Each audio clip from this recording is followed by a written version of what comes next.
Hello and welcome to Pest Perspectives episode 52. And I did see you all last night with the Bedbug Queen Limited. And I'm going to admit this to Stuart now. I hope he's not offended. That I was getting ready for the gym earlier and he messaged me saying, have you got a web link for me? Guess who went and forgot I'd got a podcast? Me. What a prat. It was no problem. We sorted the thumbnail out quickly, but I was like, my message goes, you did say something about that date. I remember now. Some reason didn't go in my Google Calendar. But yeah, sorry about that. But we're here. We've sorted it. We have. Some weeks, last year, I did a few where I had 2 a week sometimes. So last year, I think I got through something like 47 podcasts in a year or something. Something like that. You say? How'd you get the time for it all? Love it. Well, people ask me that. Where do you get all the time? I don't. But I do it. I love it. Like I'm on the board of directors for the MPTA. Yeah. I do my open pest control. I'm always working on something, but it's positive. It is. But tonight we have on episode 52 of Pest Perspectives, a podcast where it's about education and we try and entertain as well. And you can also earn CPD points for the British Pest Register and the BPCA self-register. And you're going to have to bear with me, people, about basis prompt because I've got to do the podcast and submit them to get the codes. If you're wondering why, I have to submit what's been learned and then I get approval.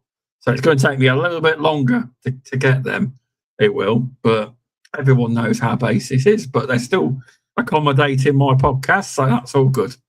So today I have got Stuart Haymes, founder of Heart2Heart Recovery and Productions. He started his career in pest control. And do you want to say a little bit about yourself? I mean, I started when I was 17. I got taken on by, it was Terminex at the time.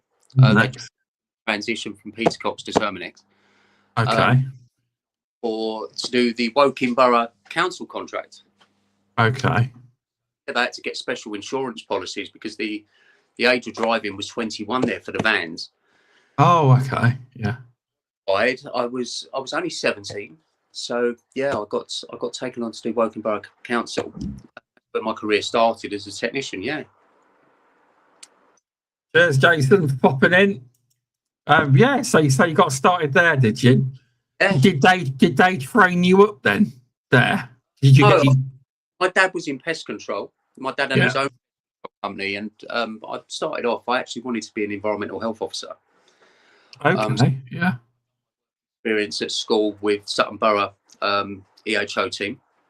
Yeah. And they weren't very well liked. You were that guy that walked in. It's like, oh my God, it's him, you know. And I thought, do I want to spend the rest of my career being hated by people, or do I want to be the guy on the good side of things? Because obviously I got to see all sides of the EHO.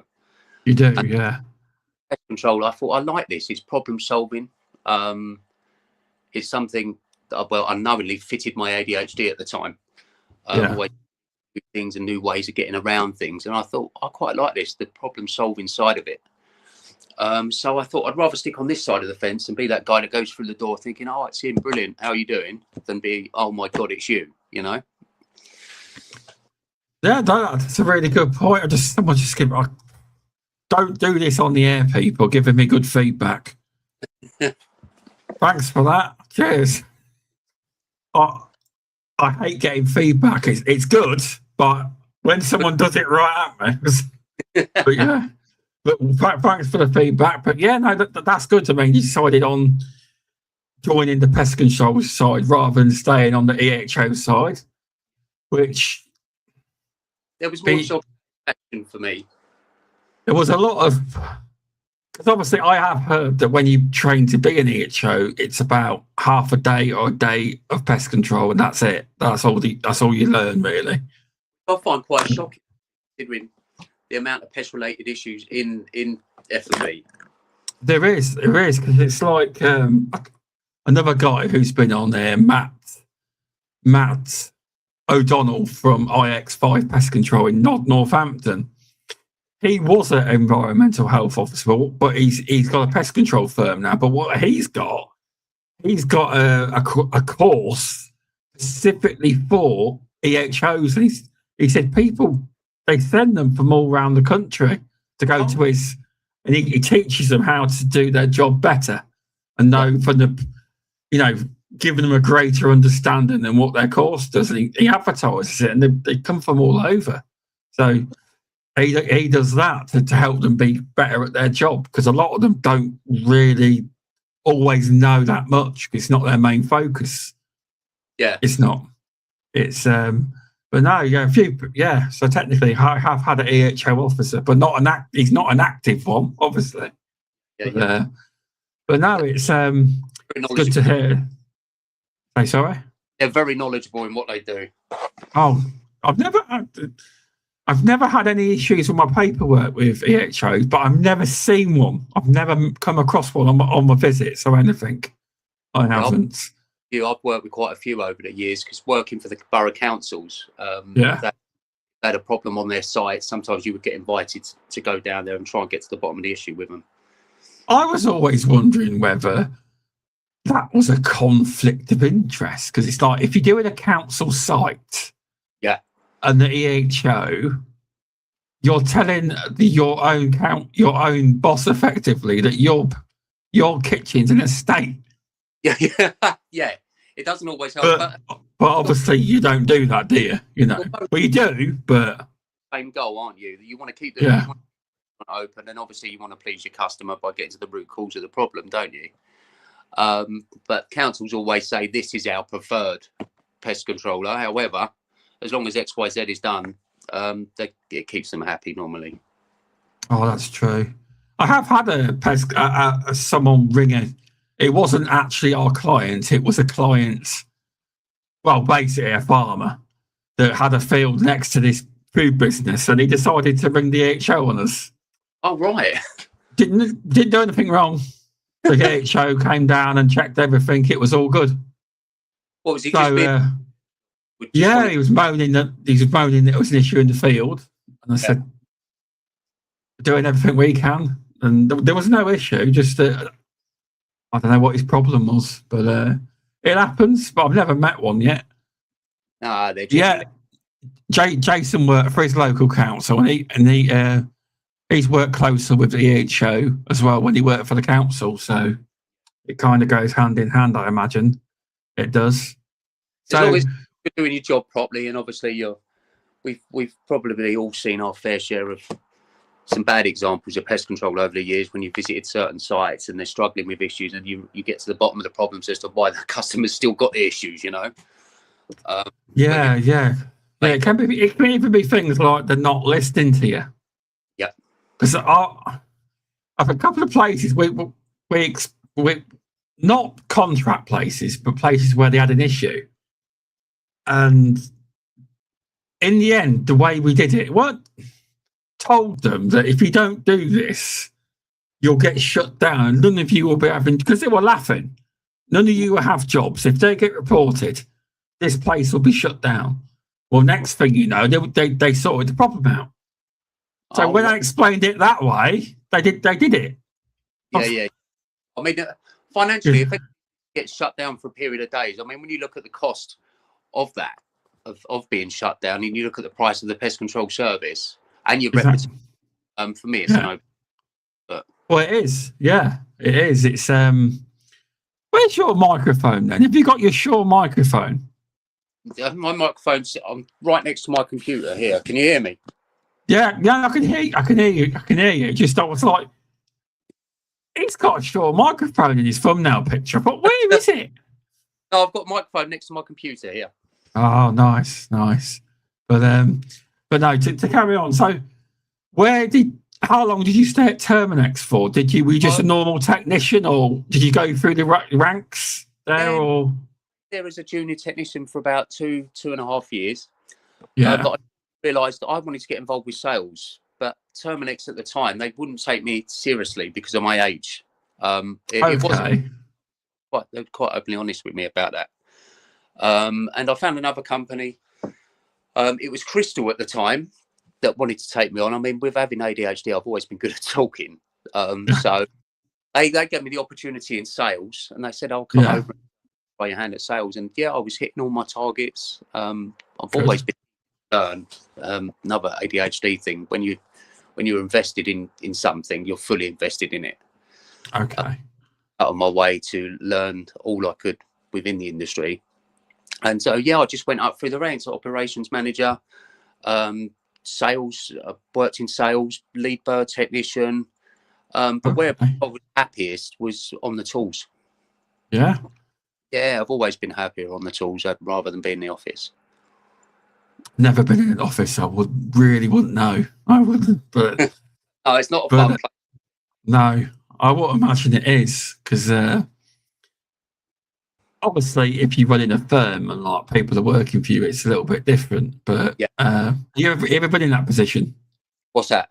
Have you owned your own pest control company before? Yeah, I've had my own pest control company, Perfect Pest Control. Pest Control. Yeah, I had it when I was in Oxted.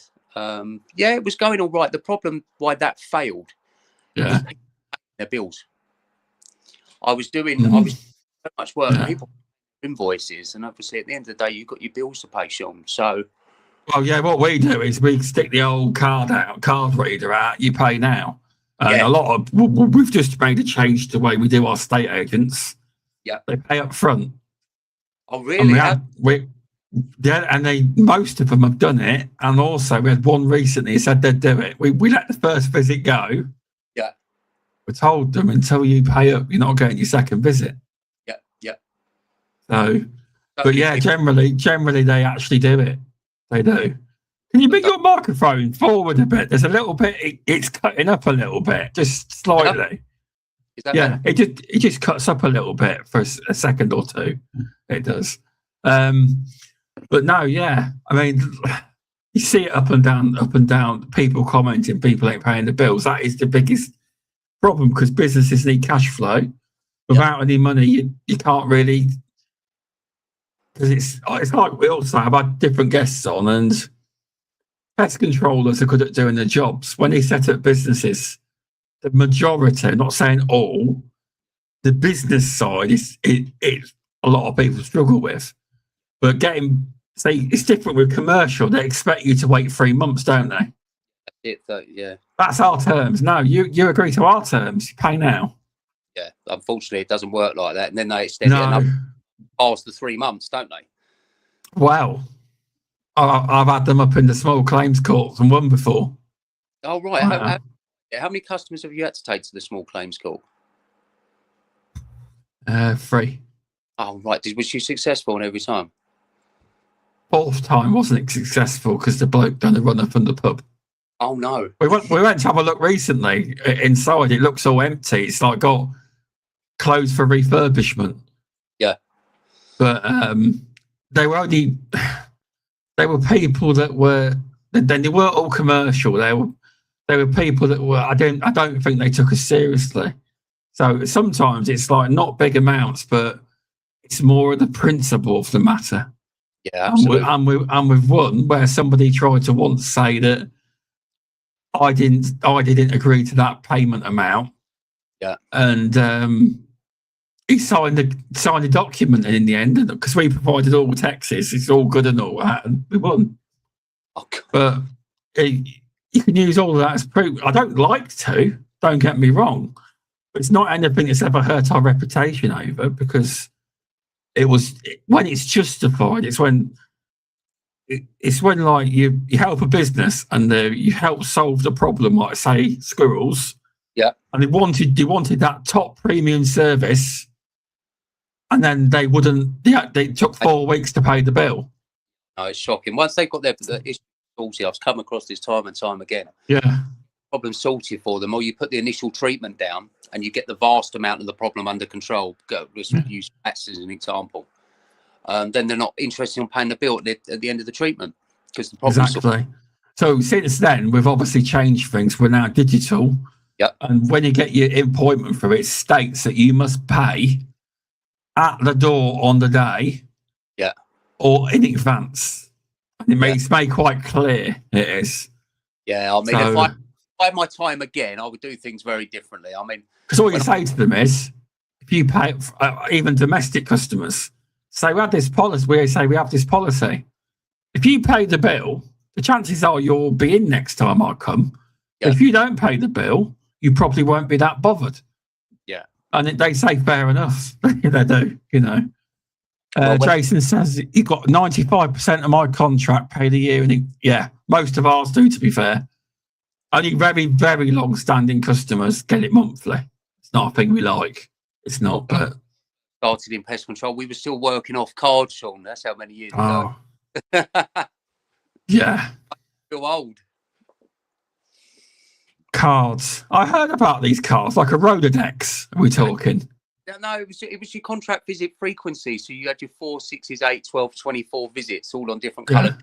Then you tick you would tick the visit number off and put a date and your comments on the back of the cards. I mean, when you look at all the you're not that old. Mate, no. 28 no. Years, 44 now. I'm 41. Yeah, what are we talking about? So I started when I was 17. I'm 44 now. Oh, so they were using card back then, were they? Yeah, card. Yeah. Now you look at the systems you've got on,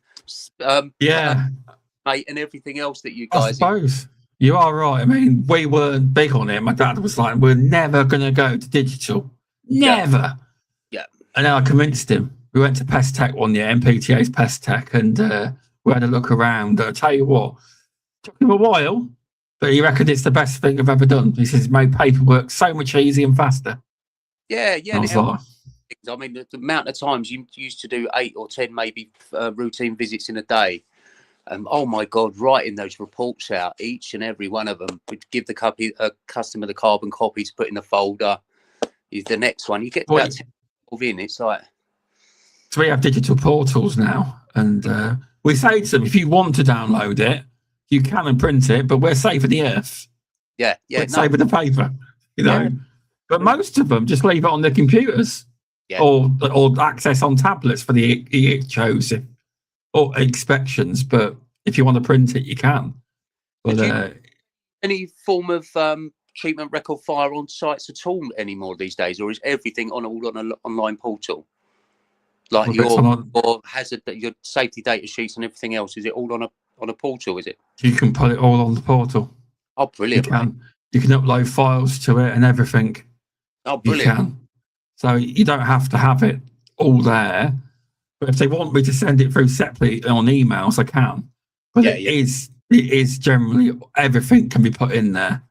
It wasn't at the start. I wasn't too impressed to start when we went with Powered Now. Yeah. But since then, they've brought in a system where everything can be stored on the folder. Any certificates you want to put on anything can be stored on each client's portal now.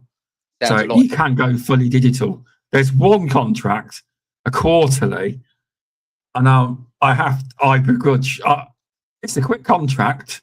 It takes me longer to get the pen out. I have to write pen and paper because they're. Did you know you're the only contract I have that wants paper? You sure you don't want digital? No. It's so much easier. So, while we're on the subject of quarterly visits, what's your opinion on quarterly visits, Shaun? I'd rather they went. They're only monitoring, isn't there? Yeah, because you can only put down. Obviously, because mostly there's no issues. Yeah, details, but like a lot of them end up getting paid more because they ring us. Oh, I've got an issue. You got to pay for a treatment. Yeah. Well, what they don't realise a lot of the time, if they have,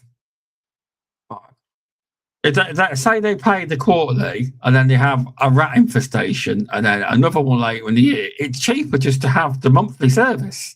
Yeah. But a lot of them don't get that. Yeah. It's like I had a job recently where I had to do 2 separate visits, 2 lots of times, and he didn't have a quarterly either. I thought you're nearly all the way to a yearly contract and how much he's paid, but he would. Some people can't see the logic in it. It works out cheaper, but yeah, I would prefer everyone. I say monthly, but obviously. Like I said on LinkedIn, a lot of people, why do people say month? I don't know what to call it because a lot of companies go every 6 weeks, but sometimes it's within the month. So a lot of the time it's well before the month end. So it could be 2 weeks in. It could when we're in the area basically. So it's within that month. But quarterlies, we have them, but I prefer they have the monthlies. Yeah, but it's a lot more grief all round, isn't it? It's time you get there and then. It's a monitoring cell. I just say to him, it's a monitor. If you get an outbreak, I've got to charge you for infestation. Yeah. So, but a lot of them happily have it, and it is what it is. It's, well, it is. It's, I can't force them, can I? No, absolutely. A lot of them like the basic. Apart from when they go, can I buy the certificate? I'm like, no, you cannot. No, not interested in that. I just want your paperwork to say it's good. No, but it doesn't work like that. Yeah. You get a go visit after you've given it the all clear and it's infested with rats. It's not going to go down too well, is it? No, it's not. No. So, did you work for any other companies in your time? Yeah, I worked for Crystal, Beaver. Went back when it was Ecolab. Ecolab, okay. Yeah, I've been to Shield. I looked after that. Was actually not a bad experience with Shield actually, because they held the Royal Warrant. So I got I was fortunate enough to do the pest control for 2 years for Buckingham Palace and Parliament. Oh right, I get what you mean. The Royal Warrant, okay. Okay. Yeah, so I looked after the Buckingham Palace and the House of Parliament pest control for 2.5 years, doing all old auditing. So I got to see some fantastic things over my years. I imagine though, like, not obviously you can't give away any secrets, but when you came in and out of your pest control van, you obviously had to search your van, did they? Well, we had parked in like a security bay outside the gates. Yeah. Put the van out there. You would take your pest control bag in, and it was like, oh, see, so they wouldn't let you take the vehicle in. Okay. No, vehicle in. So it was like going through like an airport check-in. So we had to, with all scanners, we had to check your bags and everything else. Then we bit escorted in there. Okay. And we were left to our own devices, to our site map, to go round. Yeah. So many kitchens in there, Shaun. It was unbelievable. Wow. But the biggest issue in there, I'm sure I won't get any trouble to say anymore, but yeah, was carpet moth. Oh, well, yeah, I can imagine the expensive carpets and rugs and everything, yeah. Biggest issue. I mean, their kitchens were always immaculate, as you can imagine. But I bet some of them weren't used half the time, were they? No, I mean, you had kitchens for desserts. You had kitchens for veg prep. No. Oh, my God. What, they literally cook a dinner and then they walk into a different kitchen to cook a dessert? I did not know that. Wow. How the other half live? Wow. Oh, yeah. Prep for desserts, and then, your vegetables, and then your mains is going on over there. Then you've got your areas, your freezer areas. Then you've got all your underground basements. And it was incredible, yeah. I did not know they had separate kitchens for that. Like, right? Yeah. I imagine was there a dessert chef then? Just makes desserts. Yeah. Everybody stations in their own kitchen areas, doing their own things. Incredible, walking around and just seeing just the pure industrial scale of this setup in there. Did you ever see Her Majesty on your rounds? Oh, I saw Prince William once. Did you? Okay. Did he wave at you or not? No. No.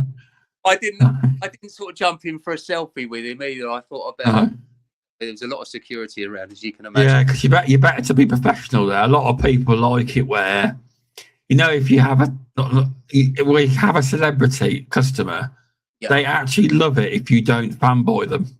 Yeah. They love it where you treat them like a human being. But they love that. They do. Because I think a lot of them get bored of being celebrities. They must get. I know it's good to be that popular, but they must, after a bit, get a bit fed up with it. I mean, after a certain point, only human as well, aren't they? I mean, when you come home, you face and you deserve to have a day off like everyone else. And you're right. I'm really impressed that you've actually done pest control for the Buckingham Palace. That was definitely the highlight of my career. without a doubt. That's good. That is. Yeah. Now you're the first one on the podcast to ever mention that, so well done. Yeah, there you go. I'm it right in me 28 years then. But yeah, no, it's. Did you ever do any? Did you do woodworm treatments at all? It's something we had at the time when I was in the industry. You had specialist teams that they'd done woodworm. Oh yeah. Much a specialist field, and something I never really did get involved with. I mean, Rentokil at the time were massive into woodworm treatments. I don't know who the leading guys. They still do it now. Do they? Yeah. I mean, what is the quality of their process? I mean, looking at your face, you're not that impressed. I can't. I'm not going to say. I'll tell you after the podcast. I'm not going to get myself into trouble. I've heard some things. But just to have a look at woodworm, I'm not talking about just to have a look if you got one. Yeah. Some of the prices just to go and have a look, let alone but everyone does it. They are the big boys. They are. Yeah. They are. But no, it's we do a little bit of it, but most of our work's rats, mice, squirrel, and wasps in the summer. Oh yeah, wasps. Yeah. They've never been the same, have they? I mean, I remember 20 odd years ago when literally I remember me and my dad for Sutton Council. He had the Sutton Council contract. Yeah. And at one point we were doing 20 wasp nests a day each, three of us. There's 60 nests a day. And I can't think of a year since then that it's ever been quite that much. I mean, it's always... I've had a summer where we've probably done 15 to 20 a day a few years ago now, but that's not three of us. Right, okay. That's one van. Because I work with my dad, so we work in the same van. No, this was doing 20 each. Yeah, see, that's really big. And I can't remember a year quite like that in all my 28 years. No, it was a better year this year than a better year last year than the year before. That was dead. Oh, really? That year it did about 180 wasp nests. Dead. Wow. That's for the whole. But there was no flies that year either, so it goes in circles, doesn't it? They eat flies. And all the different climates and weather, it puts everything out of whack, doesn't it? Yeah, well, they say every insect or animal has its year. That's what usually insects-wise it is. But yeah, it's interesting though. It's very interesting so far. It is in your journey. It is. Have you done anything else? As in anything that's like that, or? I have only been in pest control since the age of 17. So it's only been the last 5 months that I've actually come away from the job. And it was down to my own personal mental health. I had a mental health breakdown. Okay. I tried to take my own life. I was in hospital for 4 days on heart monitors and magnesium drips and everything else. And it just all got too much for me, Shaun, if I'm being honest with you, mate. And I've only just been diagnosed with ADHD at the age of 44 years old. Okay. Which that diagnosis has put so much of my life in perspective by knowing that now. Okay. That I've made. I've never got the ability to rest. I can't tell you a time in my life where I've been able to fully relax. Even when I'm on holiday, my mind's going tick, tick, tick, tick. So basically, when you're asleep, basically, any time. It's when I shut my eyes. I tell my close friends that are close to me now, it's the only time I feel any peace in my life, Shaun. Okay. And same with ADHD. Something with ADHD, you need structure. Yeah. And when you haven't got that, and look at pest control for argument's sake, how many times have we all been pulled off of our day's work? Oh, can you just cover this one? Can you just cover this one? I'll go over to this. And my mind's already chaos. So that the industry... Yeah, I can imagine, because you've worked for quite big companies that would do that to you. Yeah, I can imagine, because I hear that I've only ever worked for my dad, so I've only ever worked for small pest control, me and him. So I don't know what it's like, but I have heard scenarios where their technicians get 5-10 minutes a job and they've got to go. because they've got a massive schedule, and that must be, plus with being by yourself, that must put massive pressure, stress and anxiety, and especially if you now say it's been proven you've now got ADHD, that must have been even worse. That must have been horrific at times, mate. It really was. And like you said, the amount of, it goes back to the quality and quantity scale thing again, doesn't it? I mean, what do you want? Does. Do you want the quality for the customer, or do you want the jobs knocked out? Because if you go to a rat job, time you've done all your inspections, we know 9 times out of 10 it's linked to drains. You get the drain covers up. We're looking for our evidence. Then we look at baiting or getting cameras down there. I mean, I've lost two odd hours on initial treatment before now. Exactly. And you're right. Time, because they won't take the jobs off you, so you're going to be in for a late finish, getting home late again that day. Yeah. And it's just constant. See, that's what's obviously sucks the fun out of the job you were passionate about, because you enjoyed solving problems. But if you're told you must go to 15 jobs plus a day, and went up on the way home, you probably got rang saying, "Can you just pull this one in on the way back?" Yeah, so that affects your life at home. It does, yeah. Your job, and then when you start looking at all these factors, you're not enjoying your job anymore. You're losing relationships. You're getting down about everything at home. What are you getting out of life? Because we spend the majority of our life working, and if you're not in the small amount of time that you're not working, well, what are we doing it all for? Exactly, because I haven't been in that position, but I completely see what you're saying. It must be an absolute nightmare, and that must be very, very depressing. And obviously, with you working by yourself, did you see many colleagues or friends often on the roads, or not at all? Really? Meet up or like help each other out with some bait or dropping off materials or anything like that, or if we're passing in the office. But as you know, 9 times out of 10, you're in that van, and it's just you and the customers. I mean, we've got some amazing customers over the years. You have a chat and that. It's it's quite a lonely place out there, isn't it?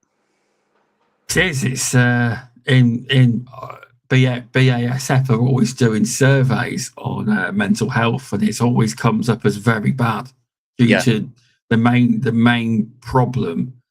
Come up, I think, in all the ones I've read, is obviously the loneliness factor. That's the one that does it. Because I remember, not the same industry, but I used to do a pub where they had quite a big kitchen. Yeah. And I say, why is it all these chefs keep leaving? And the lad said to me, "Oh, do you know what it is, don't you? Because they won't employ anyone else. We've got a big kitchen. It's stressful." And he says, when you left your own devices and your own thoughts, you get depressed. Yeah. He says, that's what, he says, it's mental health. Yeah. And like, I've seen like 25, 30 chefs leave within a year. Every time I come back, I'd see if there was a new chef in place. Yeah. And that's what it was. He said, but that's the same principle, isn't it? Yeah, I've seen a few pest control companies like that as well. The staff. Okay. But I can honestly say in 28 years, I can't remember working for a company that I've had any talk in the workplace about mental health.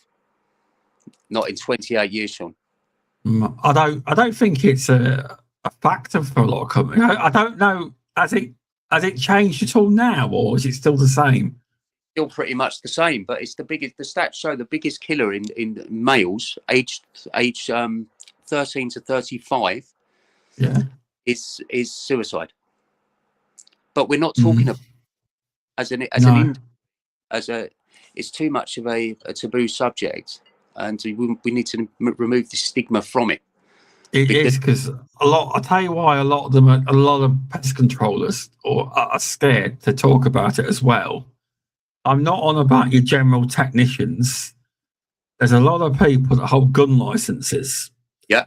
If you have a gun license and it becomes known you've got a mental health issue, the police might remove your guns and then take your livelihood away if you shoot rats. And that's what a lot of them are scared of. But you see the stigma. I know exactly what you're saying. I mean, I held a firearms and shotgun license for many years. Yeah. A friend of mine, before my mental health started deteriorating. But even had my firearms and shotgun license still. Yeah. The place I win it, obviously, and I mean, I have got children. Yeah. If I felt I was a risk to myself or anyone else, I would quite happily surrender my licenses. Yeah, that's fair. I just brought up a point where some people would say that's probably why they wouldn't tell anyone. But it's not good to bottle it up. No, because this is what we're trying to remove. My new business, Heart2Heart Recovery Productions. Yeah. We're going to be doing corporate wellness and mental health wellness events for corporate businesses. Get this message into businesses. I would like to see companies invest more time in their staff for mental health, because the pressures of work is having an impact on that individual. What we're demanding from them every day. We spend the majority of our lives working and not with our loved ones or families. I would like to see people invest the bit of mental health knowledge back into their workforce, because their day-to-day duties are having an impact on their mental health. And I think businesses should acknowledge that. They should. You're right. And probably because they say I don't know if there's a statistic on this, but a lot of people would have known or know of somebody who had committed suicide. When I was younger, good friend of mine, he was a twin, and he got depressed, and no one knows why he did it. I think he was had money issues. And he went and ended his life on a tree with a rope. And unfortunately, he texted his friend, which I don't think he should have done, but he can't take it back now, can he? No. He says, "Get here quick." So he didn't get there quick enough, and he felt for years guilty for his death when it weren't really his fault. It wasn't, Yeah. And I've finished a university course for suicide and self-harm prevention. Feel that passionate about it. I genuinely do. And the amount of other people it affects, it's not just the death of that person, it's the feelings on their colleagues, how that impacts the workplace, the feeling of loss around the office, the disruption. Obviously, times counselling for colleagues is required. It is. You know who it is, but there's no structure in businesses that I can see that seems to be set up for people who are struggling, and it worries me.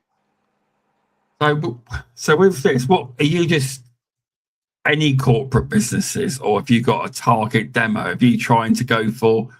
Is it just any businesses that are interested? I just want to get it into big companies that their off of their mental health is worth investing in, and if we can engage that, in fact, we partnered with Pure Water. I've heard of them. Oh, it's a massive 800-acre site. Yeah. Amazing activities, outdoor water sports, cycling, archery, you name it. So I want to create these fun wellness days. But by doing fun and enjoyable activities, you'll also get a talk at the end of the experience, sort of going into the importance of mental health and looking after yourself. It's definitely important, it is, but obviously another factor, I'm not on about, say, obviously it is important to pest technicians on the road, but say you work in a job where it requires creativity and all that kind of forward thinking.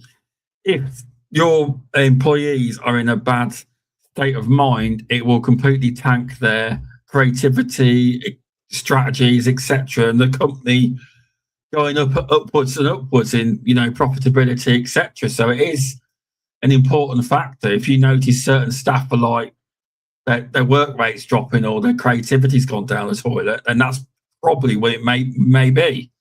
So that would help. It would. The cost effectiveness of it all. If you've got a staff off with depression, or you're investing a bit of time in their mental health and maybe not giving them so much work, but keeping the boat stable, if you like, without overloading that person, you're more likely to have him in work for longer, which is going to save the money in the long run, isn't it? The business money. Definitely is. It is. It's you are right though. I would have thought in this day and age that they would have, how they, because a lot of some places do it. Because I have seen obviously it's voluntary, and the companies have done it off their own back. They're not being forced by law. What are they called? You know, you have first aiders. Yeah. It's called a mental health first aider. Right. So a lot of places are starting to have them. I think that's a voluntary act, not a you must do it. And I think that their companies are investing mental health. I have seen, I can't think where, a couple of places I've seen it on the board. You know, you have your first aiders, then That's pictures of the mental health first aider. I thought, wow, that's forward thinking. It is. Hardest part is people feel that they can talk, and that is the biggest problem. I mean, we were brought up, we're similar ages, Shaun. Yeah, you're right. Was weakness, wasn't it? I mean, it's not something we spoke about or even understood properly when we were growing up. I mean, my parents didn't know about ADHD. They didn't have a clue. It's not till sort of my generation now that all this ADHD and mental health is coming to the forefront, and people are starting to understand mental health, and it's putting everything in perspective. I mean, by me having my diagnosis, it gives my children, because it can be hereditary. A lot of the times it is. Okay. It gives me the opportunity to give my kids a better quality of life, because if they have it, we can deal with that early on before it wrecks 44 years of their life, you know? Yeah. It's everything's been studied more now, isn't it? They've had 30, 40 years of research, haven't they? Yes. Come on. You are right. It's everything's come forward, and it wasn't really talked about, but I agree with it all. But obviously it is a real issue, and but there are some people which you know what I'm about to say, don't you? Fake it. There are people out there that say they go and write a nasty Twitter post. Yeah. And they'll go, "Oh, I didn't mean it. I was having a bad mental health day." And that just says to me that I think they just wanted to, because it's not until they started getting loads of replies, crap about it, and suddenly it's either my account was hacked or was having a bad. Obviously, people like that are just because unfortunately, like obviously, there's a big crisis in NHS, and there are people that probably ain't need the help, but the people that really need the help can't access it. Don't get me wrong, I'm not saying it's fake, but there are people that put it on to get certain disability allowances, etc. But there are people, I'm not like generalizing everyone, but there is a tiny demographic of people that do it, and it annoys the hell out of me. But it's hard to tell. It is. It's hard. Spin on this, Shaun. Putting an interesting spin. So, we could say this about people on benefits, couldn't we? Could we? Oh, you could. We could say this about so many things in life that people, quite being honest, liberties, and unfortunately, people that ruin it for the rest of us. And I don't think. Look at what's happening with benefits. They're still getting paid to people who deserve them, don't deserve them. Yeah. I don't think people with mental health struggles should be sidelined, because there is a couple of people taking liberties. Exactly. No, I agree with you. I do agree. I just wanted to bring that little factor up. So I'm all for, because I did a walk for mental health last year, because unfortunately it wasn't suicide. My brother was on his my brother-in-law was on his motorbike doing the correct thing on the right side of the road, and someone decided to overtake a car and a lorry, and he died on impact. And I did his favourite charity was mental health. No, sorry, it wasn't Minds. I did a charity walk for Minds before that in the year, and I think I raised a lot of money on that one, 300 quid or more for Minds. Then later in the year, I did it for Air Ambulance. So I did 2 charity walks last year. I did. But I did a walk for that. But I'll give you a tip. If you go walking, an Air Ambulance give you a yellow T-shirt, I should have known this being a pest controller. The flies were coming for me. They were. But I only did it once. I didn't wear it again. But earlier in the year of 2024. I can't remember how much I raised. I think it was something like £300 or £400 that time, but I raised more with the air ambulance one. But it all helps, it does. But yeah, for mine, I got a medal and everything, a T-shirt. I think 50 miles over a month in walking each day. And out walking, I do. I think it's brilliant for your mental health going out. Definitely is. Another thing that's big for mental health is going to the gym. I absolutely love it because in 2024, April, I broke my knee. Right. No, sorry, I broke my knee in 2020. And tibia and fibia, couldn't walk for 3 months, had to learn to rewalk. And in April 2024, I broke my knee again. And that is what sparked my rehab in the gym. I've been going gym ever since. I was nearly 30 stone. So my mental health wasn't the best then. Yeah. So you know where you don't want to take pictures of yourself because you know you're big. Yeah. I was like that. Right. And that was the kickstarter. This can't happen again. And ever since then, I was nearly 30 stone. I think I've lost probably. I go more on my look, not the scales. I think I must have lost about 7 stone probably since then. But I do a lot of weight training though. Weightlifting's my thing. Bits online, and so I can see you're always working out bits and pieces now. Yeah, I do put a lot of stuff on. I need to. I seen you like my Instagram post. I've been slacking on Instagram and TikTok. I need to get posting all the clips up again. I've been slacking because I was pumping out loads of content on every platform, LinkedIn, Facebook, a lot. But I've got to try and get back into it again. I have with that. I'll be in your inbox now, pushing you into the gym. So where's your post for this week, Shaun? Oh yeah, I made one earlier story, but sister was at the gym, so I took a picture of her. But yeah, but now I'm showing her what kit to use. She was like, "How do I work this?" I was like, she on the hack squat put down 20 kg. I'd say take that back off. Why? She says it's too much for you. All right then. I says have a go, and then she, I think I better take that off. I was like, you know, but you learn, don't you? I work out most mornings as well when I can. I've just got some free pieces at home, but if I can't get out for a walk, I'm doing something indoors. 100%. It just gets that dopamine level. It does better. Because somebody asked me recently, Kurt, who listens to the podcast, he asked me, well, what does it do? They always talk about it does something for your mental health. I says, it doesn't obviously happen when you start the gym. I says, you've got to gain your confidence at the gym. I says, once you've got past that stage and you love it, the mental health endorphins, I says, you can feel it. You feel really good. I says, you might feel good after your first session. Depends on how comfortable you are in the gym. It does, but it really boosts my mental health after the gym. It's really, really good. And during, actually. Yeah. Because you get locked into the zone. You feel like you've really achieved something, don't you? And you do. I do love my deadlift. I'm impressed. Yeah, I've got very strong legs for someone who's broke his knee a couple of times. Can I ask, how did you do that to your knee, Shaun? Right, in 2020, this was the bad one. I did lose weight during that period. I stacked it all back on. I did, and to a worse weight in 2024. With that, actually in a client's garden. Luckily, my dad was with me. I was walking across some grass with the toolkit bag. Yeah.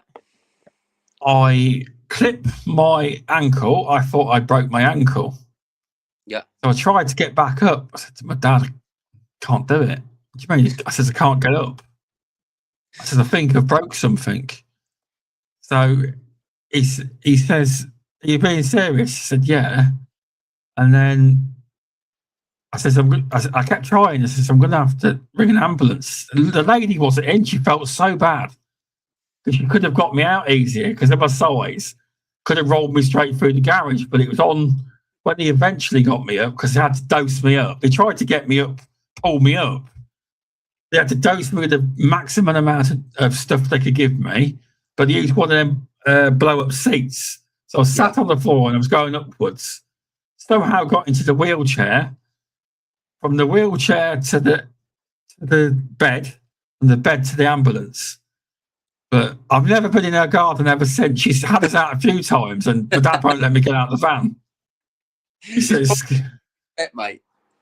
but yeah, and I did that, and in 2024, it was in my own garden.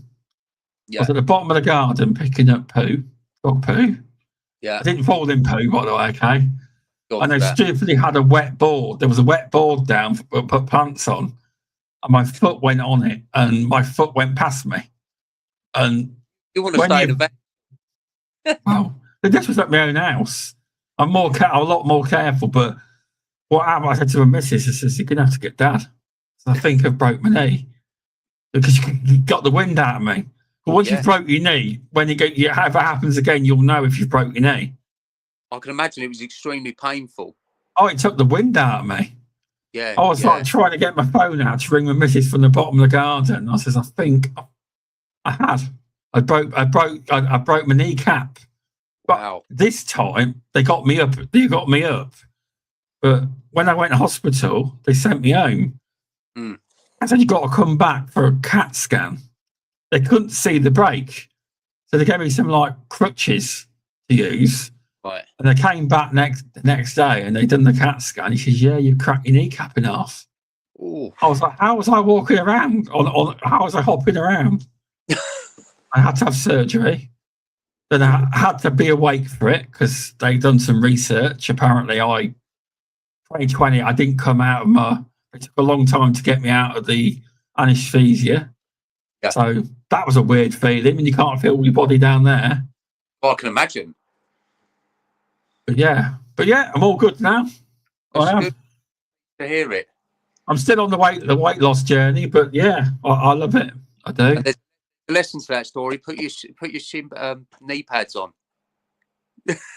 yeah. I the gym especially. I've got really good knee pads. I have for doing the leg day. But yeah, you are right.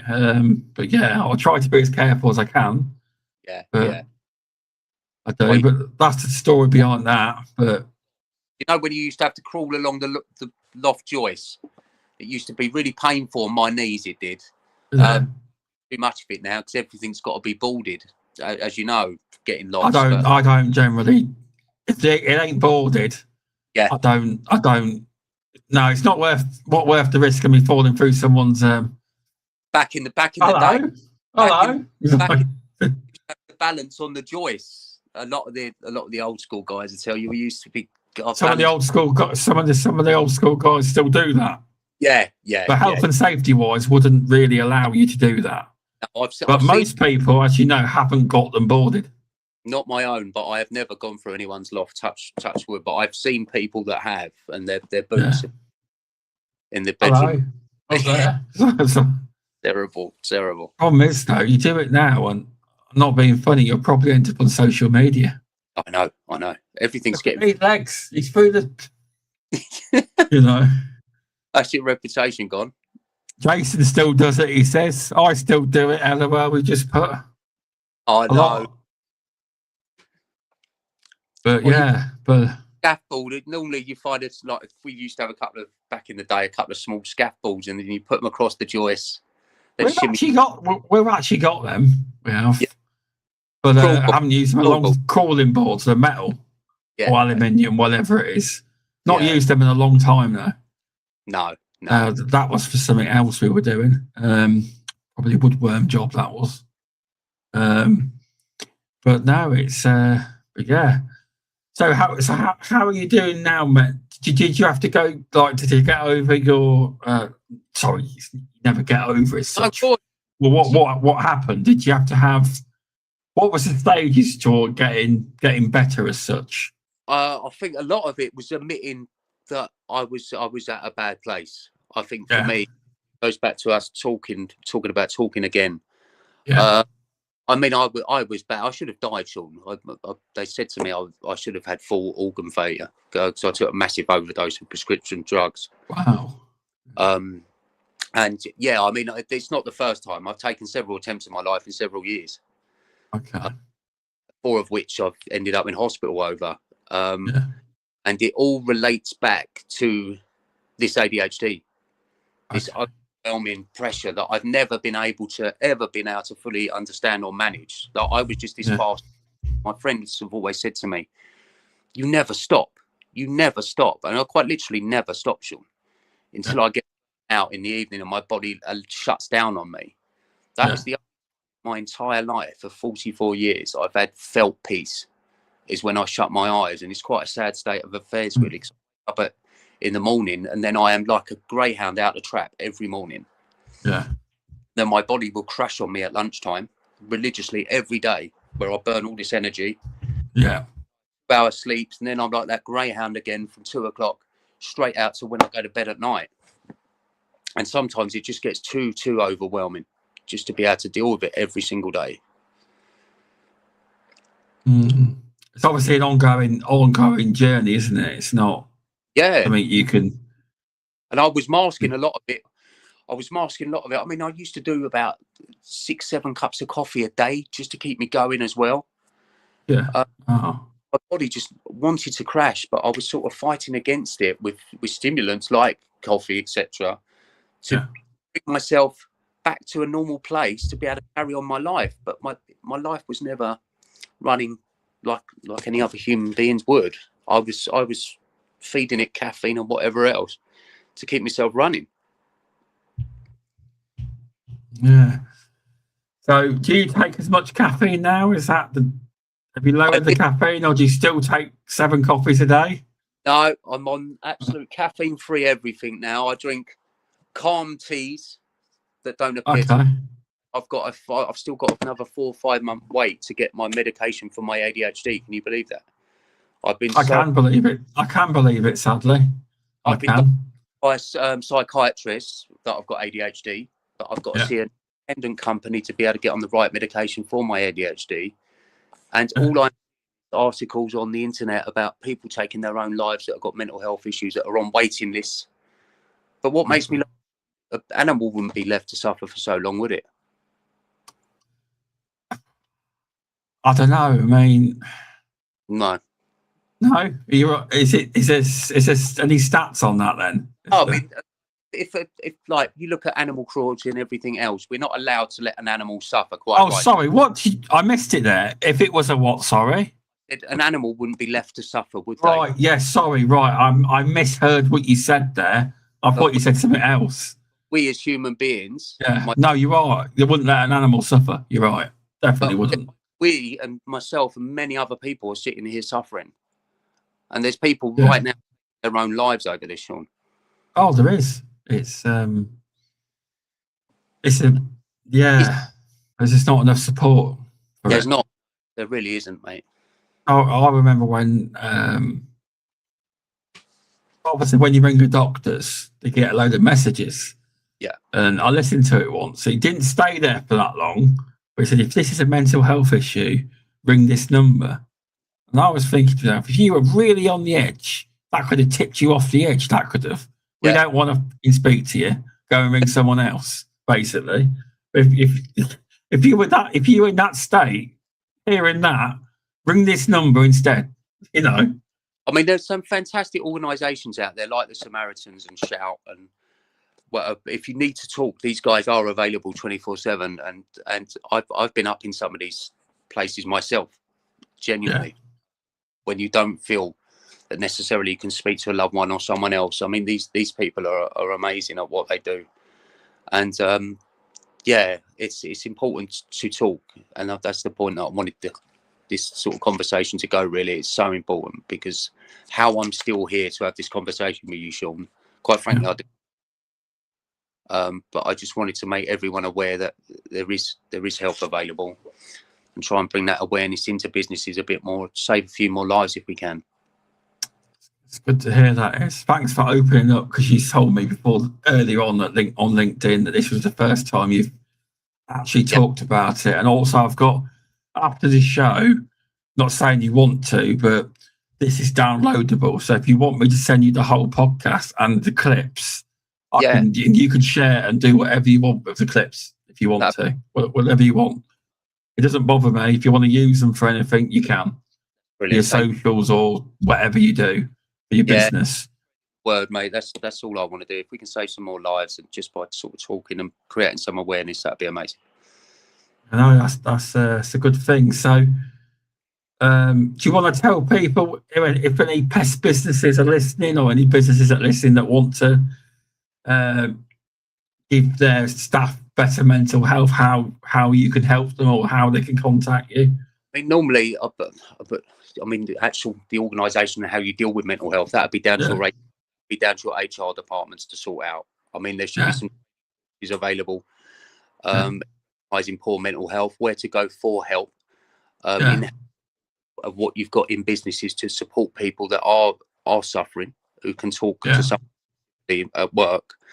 But yeah, I mean, my DMs are always open to anyone if they want any ideas or anything on what they can install in their companies to be able to create that for people. And like I said, we'll be doing our mental health wellness days, our corporate days.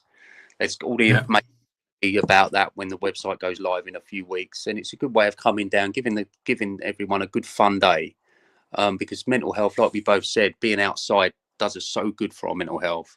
So if we can break that into some fun activities outside and finish off with a wellness talk telling you about the importance of mental health, it's the businesses giving something back to the staff in a way that they might sit there and listen to it, as opposed to be bored to life in an office room, you know. Oh no, you're definitely right. You are. It's things are different. I mean, it would be interesting if any pest firms did reach out to you for this. It would be. Yeah, you wouldn't be able to, but that would be pretty good. That would be. Yeah, I'm tired of hearing. It's the biggest killer in men's suicide. Like literally, there's kids as young as 10 taking their own lives now, Shaun. That's fact. Right, it shouldn't happen. It shouldn't happen to anyone. But no, you ain't even had a life yet, have you? No, exactly. Really, right. At 10. No, it's terrible. And they are installing mental health practices and education to their staff in schools now, which I've heard through the news channels, which is fantastic. But yeah, I'd like to see companies a bit more, because they do own their responsibility of pressure on individuals, like businesses. And I would like to see them just recognising that and taking care of their staff on that front anyway. No, it's definitely true. It's an important topic, and I'll probably get people message me after saying great show, because it is an important topic. Yeah, and it should be covered on the Pest Control Podcast, because although, it's still part of the business. It affects a lot of people, like probably 99% of the industry, probably. Yeah. So it is an important topic. There's not many experienced mental health. There's not many people that wouldn't have experienced a mental health problem at some stage in their life. Yeah, you are right there. I've been creative this time. There'll be one CPD point. It's not a number. You're looking, Jason. It's a word. There you go. That one there. Mindfulness. Whether I spelt it right or not, but it will be. That will be the question to pick for your 1 point. Lovely. It will be.